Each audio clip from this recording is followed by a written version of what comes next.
গতকাল রাতে এত জোরে ঝড় হয়েছে, আমার ঘরের ঠাকুরের ফুলগুলো চারিদিকে ছড়িয়ে ছিটিয়ে পড়ে আছে। আর দূরে থেকে গাছ ছিঁড়ে এসে দেখো আমার ঘরের দরজায় বেঁধে আছে।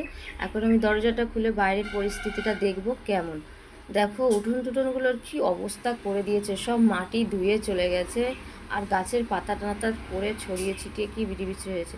আর ওই দূরেতে দেখা যায়, দেখো একটা গোটা গাছ ভেঙে পড়ে গেছে, কলা গাছ ভেঙে পড়ে গেছে। তার মানে কত জোরে ঝড়টা এসেছে, অনেক জোরে ঝড় হচ্ছিল। বাইরের পরিবেশটা দেখো কেমন শূন্য শূন্য লাগছে, মনে হয় সব ধূলিসাৎ করে দিয়ে চলে গেছে। আর দেখো এই গাছটা মানে হেলে মাটি মানে গোড়া উপরে একটা দোকান ঘরের চালের উপরে পড়ে আছে। কি বাজে বিশ্রীভাবে মানে জায়গাটাকে বন্ধ করে দিয়েছে, একদম পথের মাঝখানে গাছটা হেলে পড়ে আছে। আর দেখো গাড়ি টাড়ি যাচ্ছে। এটা একদম সকালবেলার একটা ভিডিও। দেখো দূরের দিকে দেখো একটা কত বড় মোটা বাবলা গাছ ভেঙে ফেলে দিয়েছে। মানে ঝড়ের গতি কত জোরে তার মানে ছিল, ভাবো।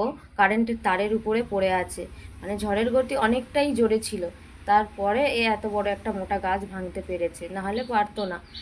দেখো বাইরের মানে দূরের পরিবেশগুলো দেখো, রাস্তা দিয়ে লোক চলাচল করছে, মানুষজন যাচ্ছে, গাড়ি ঘোড়া যাচ্ছে, কত সুন্দর একটা লাগছে দেখতে। আর দেখাই একটা জিনিস, গাছটা তো দেখতেই পাচ্ছ কি অবস্থা। চলো তোমাদেরকে একটা জিনিস দেখাই। আমাদের যেসব মানে মুসলমান সম্প্রদায়ের মানুষেরা, দাদাভাই দিদিভাইরা এতদিন রোজা রেখে একটা বছর অপেক্ষা করে, একটা ওদের উৎসব আসবে, তারা আনন্দ করবে। আর সেই আনন্দটা ওদের কিভাবে মাটি হয়ে গেছে দেখো। হয়তো আনন্দ মাটি হয়নি, পরিশ্রমটা অনেকটা বৃথা গেল। দেখো ওনারা কত সুন্দর করে গেট বানিয়েছিল, এই ঝড়ের কারণে ওনাদের গেটটা পুরো ভেঙে গেছে। সুন্দর করে প্যান্ডেল তৈরি করেছিল ওনারা আনন্দ করবে বলে। সবাই ওরা কি খুশিতে ছিল যে ওরা আনন্দ করবে, এটা কিনবে সেটা কিনবে, এটা বানাবে ওটা খাবে। সেটা আর হলো না, মানে হবে কিন্তু এই যে একটা আনন্দ ভাবটা ততটা আর ওদের মধ্যে থাকবে না। ঠিক আছে, আমাদেরও ঠিক হিন্দুদের যেমন হয়, একটা পুজো আসার সময় হয়ে গেলে আমরা ভাবি যে আমরা কি কিনবো কি খাবো, এটাই ভাবি শুধু। আর মেলা যখন আসে তখন আমাদের কত কি মনের মধ্যে ভাবনা থাকে।